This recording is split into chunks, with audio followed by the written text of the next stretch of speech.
The morning light spilled through the narrow windows of the small diner that sat on the corner of Main Street, and everyone moved with the same routine rhythm.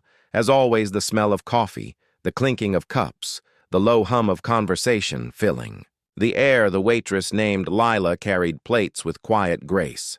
Her shoes soft on the tiled floor, she never drew attention to herself, and that was exactly how she liked it. Her hair tied back in a loose braid, her apron a little worn, her eyes calm and watchful. She had been working there for 2 years, ever since she had moved to the town where no one asked too many questions, and she had learned to keep her stories to herself. Her co-workers saw her as kind, but shy. They joked that she barely spoke except to take orders and thank customers. She smiled at their teasing, but never explained that silence had become her safety after too many people in her past had mocked her accent or doubted her intelligence when she tried to speak languages that were not her own. So she stayed quiet and polite, and everyone assumed she was just a simple waitress trying to make ends meet. That morning the diner was busier than usual. A group of men in suits occupied the booth near the window, their voices deep and impatient. They spoke quickly about investments and contracts and numbers that meant little to anyone else. One of them, older with silver hair and a commanding air, seemed to be the leader. He tapped his fingers on the table with the kind of authority that made even strangers pay attention. His name was known to some who followed the news, a billionaire investor from overseas in town for a quiet meeting. Though few recognized him without the cameras or the headlines, Lila noticed them. Of course, she noticed everyone. She moved quietly from table to table, her thoughts her own, until she heard a word that made her head lift, the sound of Mandarin spoken softly from the booth. She turned slightly, her heart giving a small, unexpected tremor.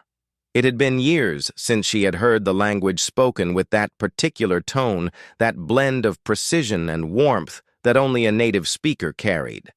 She looked for a moment before glancing away, reminding herself that she was invisible here. But the older man kept speaking in Mandarin, his words low but clear, talking about a deal that was going wrong, about trust being broken, about people not keeping their word.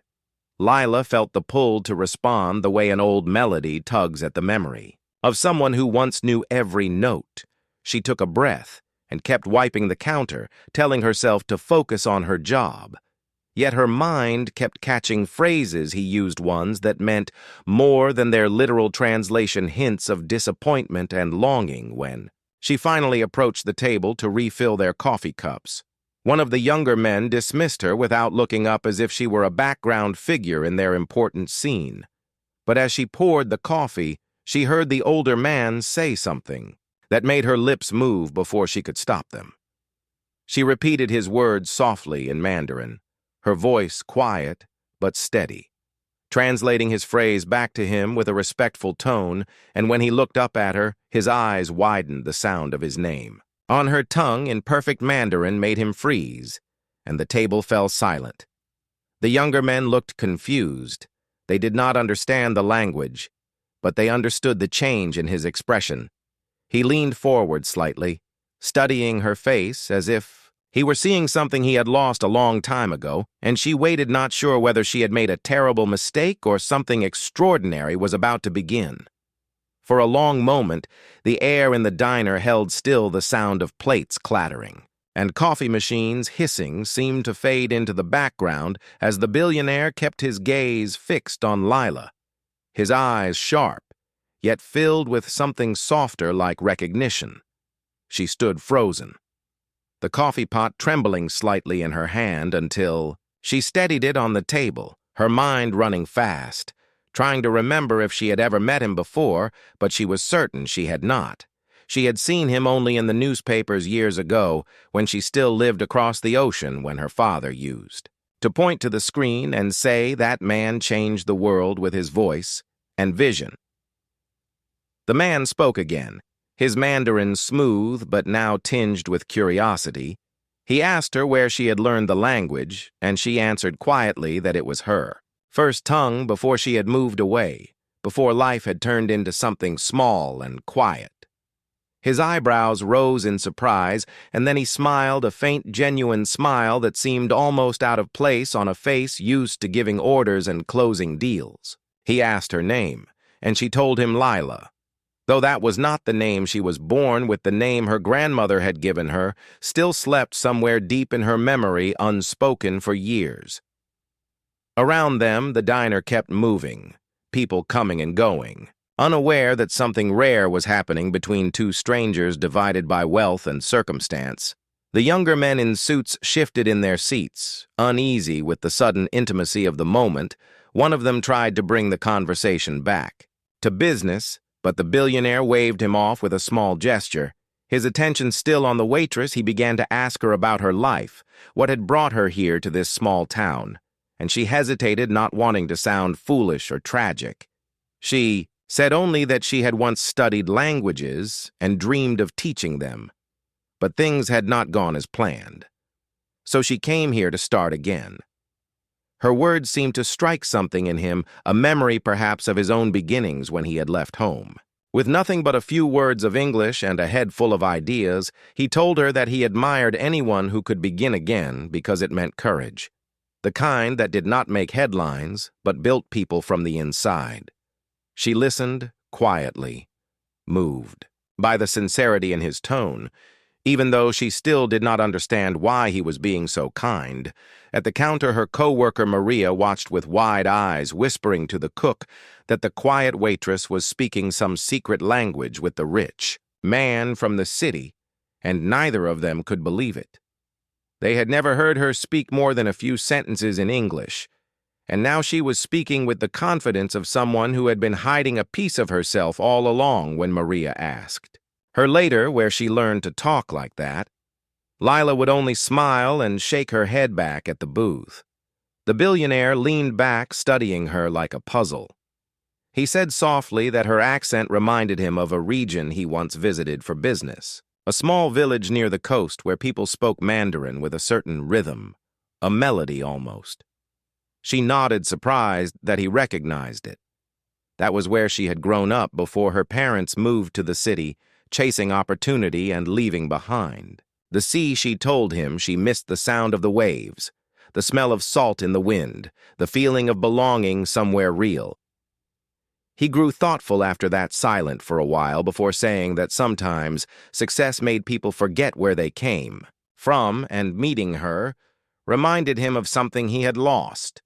He thanked her for speaking to him in a language that felt like home again, and she felt her throat tighten, unsure what to say next. And in that stillness, a spark of connection formed between two people from different worlds, one who had everything and one who had almost nothing. The next morning, the diner buzzed with whispers, everyone talking about the mysterious man in the suit who had spent half an hour speaking to Lila in a language none of them understood. Maria kept repeating that it had to mean something, that maybe he was going to take Lila away from this small town and give her a new life. Lila only smiled and kept pouring coffee, trying to quiet the strange warmth that had stayed with her all night. She had not expected him to come back, but part of her hoped he would just to prove that what happened yesterday was not some dream. By mid-morning, when the sun painted the floor in golden stripes, the door opened, and there he was again, the billionaire walking in without his entourage, dressed simply in a gray coat, his presence still commanding but somehow gentler. He greeted her in Mandarin, and the sound made her heart leap. She returned his greeting, trying not to show the emotion in her eyes. He asked if she could spare a few minutes to talk during her break, and she nodded, leading him to the corner booth where it all began. He told her that after leaving yesterday, he could not stop thinking about their conversation, that something about her story had stirred memories he had long buried. He said that when he first came to this country, he too had worked small jobs, washed dishes, carried boxes, slept in basements, and he never forgot what it felt like to be invisible. So when he saw her speaking his language in that moment, it reminded him of his younger self, full of hope and fear. He said he wanted to help her if she would let him, and she was too stunned to reply. Help her, she asked. What could he possibly mean? He smiled gently and said he owned a foundation that supported language programs and cultural exchange projects. He believed that understanding between people began with communication, and he wanted her to join him not as a waitress, but as someone who could teach Mandarin to children, who could share the beauty of words that connect worlds. Her eyes widened, tears threatening to fall. She had dreamed of something like that once before. Everything fell apart. She told him she was not sure she was qualified, but he insisted, saying he trusted his instinct, and his instinct told him she was meant for more than this.